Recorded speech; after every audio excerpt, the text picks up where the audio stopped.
Welcome back to Flagship Studio. Here in the studio this morning, we have Stéphane Bancel, the CEO of Moderna. Stéphane, we are so thrilled you would take some time from your busy week at the JP Morgan conference to talk to us. I want to talk first about digital, because you talk so much about digital. You talk about Moderna as a digital-first company, which is not something you often hear about a biotech or a pharmaceutical company. What does digital-first mean in a Moderna context? Sure. Good morning, and thank you for the invitation. So, if you think about mRNA, because it's information molecule, we wanted to build the company in a way that we maximize the impact of that technology to patients. And I had the chance when I worked in larger companies before to realize that in most companies, business processes that cut across groups go from digital, analog, analog, digital, digital, analog. And when you think about it, when you have digital information, you'd never want to lose it into an analog format. And so the challenge of Moderna from the beginning, as we talked about it with Novartis, we were kind of bootstrapping the company and thinking about it. It was very clear to us that this will be our company going bankrupt because we run out of money before we have a product, or we'll be a company with a lot of product. It made zero scientific sense this would be a one-drug company. And so the thing I obsessed a lot about was scale. How do we scale this to 10, 20, 50 drugs, 200 drugs? I mean, we have 48 drugs today in development. 48. 48 today. And there's 50 more in the labs cooking. So the obsession was always, okay, how do we really maximize the impact of mRNA to patients? And when you think about mRNA, because the cycle time could be so fast, the development cycle time.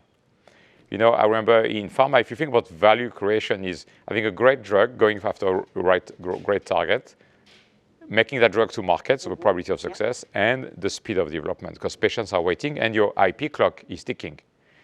And so as we started from a white page of paper, I'm like, we just need to build everything digital, because it's so much easier to build from scratch digital than when you have everything analog on paper.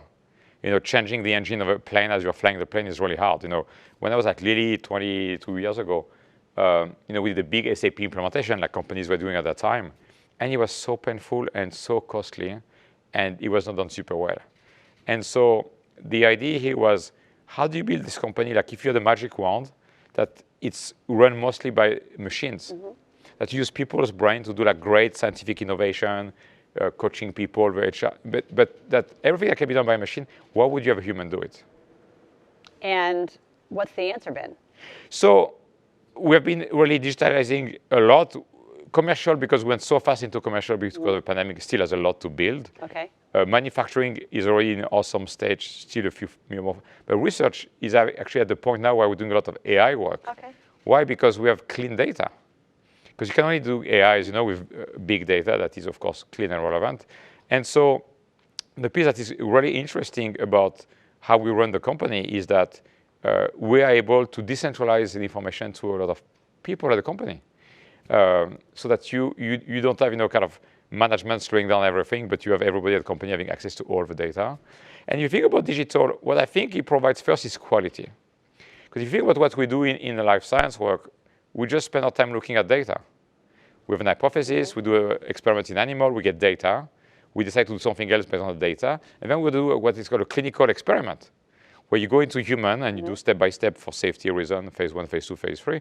But at the end of the day, you want to interrogate an hypothesis about a drug into a human. It's clinical research. And you look at data again to decide, do you take the drug forward or do you kill it?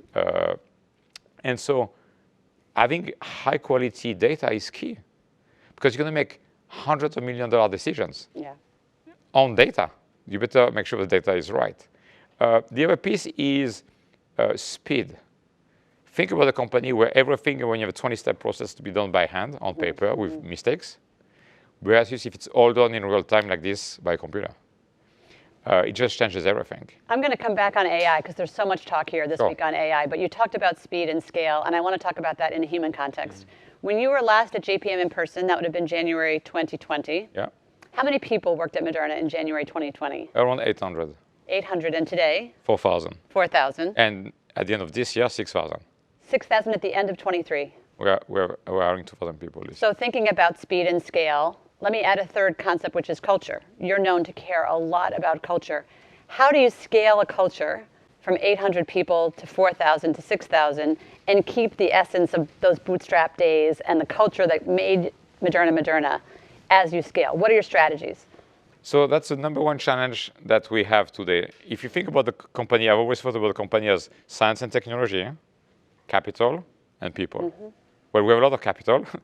Science and technology is fantastic and growing, and we have an amazing team leading the science. So a lot of coverage this week on your increased R&D budget. Yeah, 40%, yeah. $4.5 billion, like Amgen. It's kind of crazy. And people, the challenge we have in the industry is most companies have relied on small or large molecule that are few targets, 15 PD-1s or whatever, everybody doing the same thing. Most things failing, and everything really slow. And so if you think about it, the biggest challenge we have as an enterprise is how limits, slow, and failure, basically. That's the industry. And for Moderna, is abundance of targets, high probability of success. We always give you the same chemical matter in your body by application, and speed.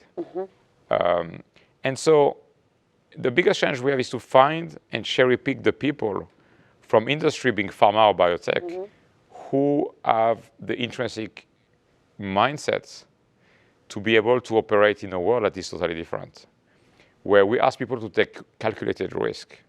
In pharma, you are trying to not break anything, because very few things work. So if they work, you don't want to break it because it's like a special jewel.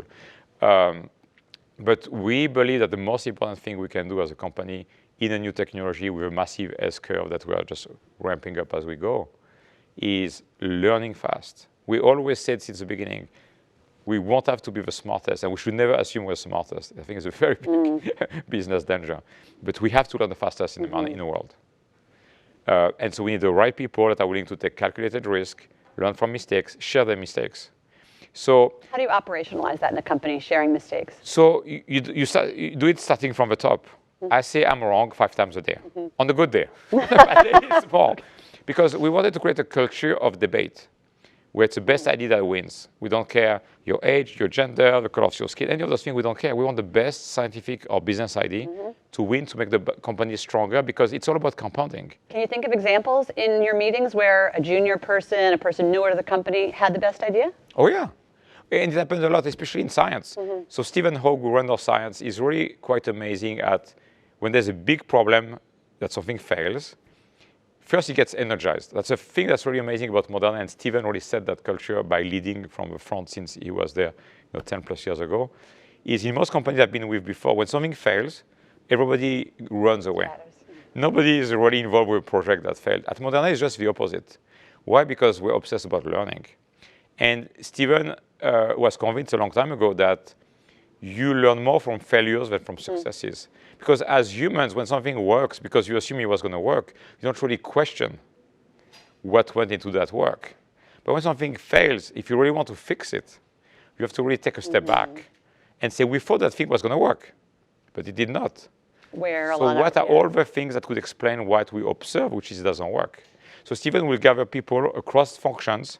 He doesn't care about org charts. He will just go and grab the best people, regardless of age and anything, get them in a room and start on the board, okay, why did this fail?